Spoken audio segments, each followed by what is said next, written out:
Всем доброго раннего утра. Итак, друзья мои, дело в том, что в русской магии, именно в русской магии, не в славянской. Славянская магия – это общее понятие. Есть равнинная магия или русская магия. В русской магии есть очень много удивительных элементов, которые не встречаются в других направлениях магии или магии других народов. Ну, у них свои, конечно, особенности, но в русской магии есть очень много интересных факторов. Например, очень многое связывается с историческими персонажами. Предположим, как Мамай прошелся так, чтобы там по твоему дому духи прошлись или темные силы прошлись. Как после похода Мамая не осталось никого в живых, так после моего заговора, чтобы в твоем доме там такое было и так далее. То есть отрицательный персонаж, который в русской истории сыграл отрицательную роль, да, роль разрушителя, его связывают, например, с отрицательными заговорами, с темными заговорами, разрушительными. Положительные персонажи, та же самая царица Шамахинская, та, которая владела многими богатствами, ее связывают именно с получением богатства и просят быть такими же богатыми, как она сама была. Есть еще один момент. В русской магии иногда используется, знаете, как бы это правильно сказать, богатство России. То есть притягивается энергия богатства тех краев России, которые богаты определенным добром. Например, вот этот край богат там золотом, серебром, алмазами, этот край богат соболиными шубами, извиняюсь, не так сказала, мехом соболиным и так далее. И вот там мед, здесь, значит, дичь, там золото, здесь алмазы, богатство рек, богатство земли и все прочее. Чтобы вот как богата матушка Россия, так, чтобы я был богат и так далее. Есть и такие древние моменты в заговорах. И всегда считалось, что у России 3 короны. То есть 3 богатейшие стороны. Первая корона – Казанская, которую очень долго пытались завоевать, в конце концов завоевали и присоединили к себе. И считалось, что вообще Казань, Казанское ханство считалось таким, знаете, как для Колумба Индия. Почему-то считалось, что там некая такая восточная сказка, ведь наслышанные о гаремах, о султанах, о ханах, об их больших там красивых дворцах, мечетях и так далее, люди грезили, чтобы вот попасть в Казань. Купцы мечтали торговать в Казани, потому что там зажиточное, богатое население, еще восточные сладости оттуда взять и так далее. Представьте, внутри нашей страны есть восточная страна. Вообще удивительно интересная страна, если когда изучаешь, она настолько необычна, поэтому весь мир и пытается вот что-нибудь да навредить. Она необычная страна просто. Вот посреди нашей страны восточное царство, восточное ханство. Казалось бы, Россия, там север России, дальше Сибирь идет и все такое вокруг. И Казань, и вот я была в Казани, очень красивая такая. Знаете, я так поняла, русскоговорящие татары. Да, вот так скажем. Неправильно. Татароговорящие русские. Абсолютно не отличаются от русских. Все голубоглазые, все светловолосые, абсолютно уже не отличаются вообще от русских. Вот что интересно. Ну, не столь важно. В любом случае. Сочетается вот восточные черты с европейской светлостью, светлокожестью. И вот это была мечта. И поэтому считалось, что вот богатство Казани, я как-нибудь еще выложу ритуал богатство Казани и так далее, вот именно связанное с Казанью. Это первая корона, очень важная корона России, Казань.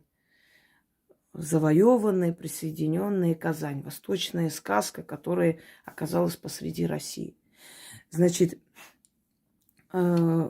вторая корона астраханская. Это все маленькие ханства, которые образовались в результате набегов, а потом российские императоры, не императоры, извиняюсь, русские князья до них, отвоевывали и присоединяли к себе. Астрахан, тоже ханство астраханское. Астраханское считалось второй короной. Почему? Потому что там лес, там богатство Волги, там богатство полей. То есть Астраханское ханство считалось богатейшей стороной и короной. То есть одной из источников богатства России. И третья корона, алмазная корона, считалась сибирская корона. Правда, алмаз намного позже обнаружили, но в любом случае обнаружили. И считалось, что третья корона России – это сибирская корона. Это меха, это шкуры других животных, это дичь, это лес, это алмазы, это месторождения другие разные и так далее, и все такое. И все стремились туда. И вот началась золотая лихорадка, только, наверное, точнее будет сказано, алмазная лихорадка в ту сторону. Дальше Енисей, Обь, Лена, если я не ошибаюсь, они туда все, в Сибирь. И вот, согласно легенде, из этих трех корон Россия получает свои основные богатства. И призывали богатство трех корон. Есть очень древние заговоры, немногие дошли, 3-4, наверное. Хочу вам сказать, что вот могу похвастаться, ни у кого их нет. Просто никто не знает такой стиль заговоров. Но поскольку я, так, скажем так, страстно собирала эти старинные книги, все такое, и поэтому у меня багаж знаний намного больше. И могу себе позволить вам подарить, основанные на более древних призывах. То есть различные есть призывы этих трех корон, да, и можно создать свое, имея в виду тому человеку, который знает, как создавать, и он сработает, и очень сильно сработает, потому что призыв трех корон, энергия трех корон, он изначально уже существует, он уже сильный, понимаете, вот это вот энергетическое поле. И любой заговор, связанный с этими коронами, то есть с этими невидимыми полями богатства, он сработает. Итак, этот заговор, в принципе, такого же стиля, как уже говорила казначей Висар, шамаханская царица, приумножающие, как Анеушка и так далее, приумножающие ваше богатство. Вы можете положить на алтарь золотые, серебряные украшения, монеты, деньги и так далее, и начитать 3 раза. Можете, опять же, глядя на ваше богатство, начитать 3 раза. Можете посреди дома, глядя на все стороны вашего дома, если там красивые вещи, сувениры, начитать. На что вы будете читать, то и будет приумножаться. Вот так скажу. Хотите больше шуб, читайте на шубы. Хотите больше даров, читайте на подарки, которые вам дарили. Хотите больше золотых украшений, на золото читайте. Серебряных на серебро. 3 раза. Итак, заговор следующий.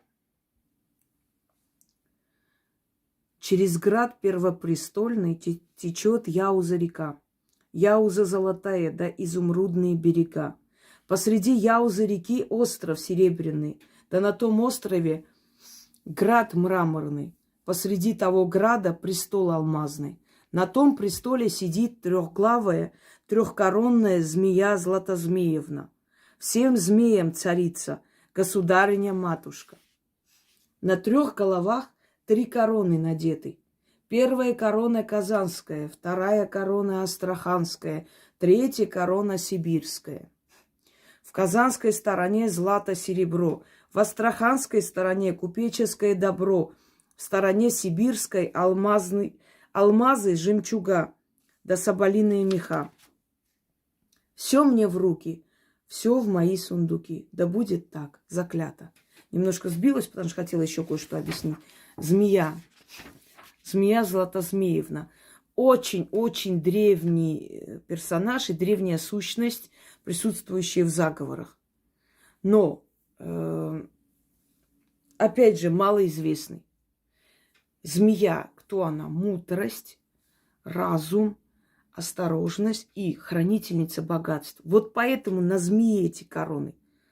Понимаете, надеты. И я надела эти короны, которые тоже олицетворяли богатство России, богатство страны. Но желая создать трехголовую царицу, неправильно, ни о чем. А кто может 3 короны носить? И кто хранитель имущества, богатства, золотых сундуков? Змея. Причем золотая. Теперь понимаете, почему заговор создать не каждому дано? Просто так наизусть что-нибудь или красивый стих, это не заговор, он не сработает. Он просто красиво сложен. Надо знать, кому дать эти короны. Какая сущность имеет право их носить, и у какой сущности можно просить это богатство? Змея, хранительница богатств, хранительница сундуков, хранительница пещер там с золотом и бриллиантами и украшениями и так далее. Змея. Ведь змея, известно, что она приносит золото. Змеи любят уносить откуда-то украшения. Очень часто в змеиных норах находили там золотые вещи. В древние времена люди подкармливали змей, наливали им молоко, оставляли там корочки хлеба и так далее. И змеи в такие тяжелые для них времена, там, например, очень жаркие времена, когда охотиться было очень тяжело, или наоборот холодные, когда им уже двигаться было трудно, они просто питались этим всем и платили золотом. Так считалось. Или, может, просто змея приносила туда, где ему было комфортно, там оставляла то, что находила. В любом случае. Еще раз читаем. Через град первопрестольный течет Яуза река. Яуза золотая, да изумрудные берега. Посреди Яузы реки остров серебряный, да на том острове град мраморный. И посреди того града престол алмазный. На том престоле сидит трехглавая, трехкоронная змея Златозмеевна. Всем змеям царица, государыня-матушка. На 3 головах 3 короны надеты. Первая корона казанская, вторая корона астраханская, третья корона сибирская. В казанской стороне злато и серебро, в астраханской стороне купеческое добро, в стороне сибирской алмазы, жемчуга да соболиные меха. Все мне в руки, все в мои сундуки, да будет так, заклято. Через град первопрестольный течет Яуза река.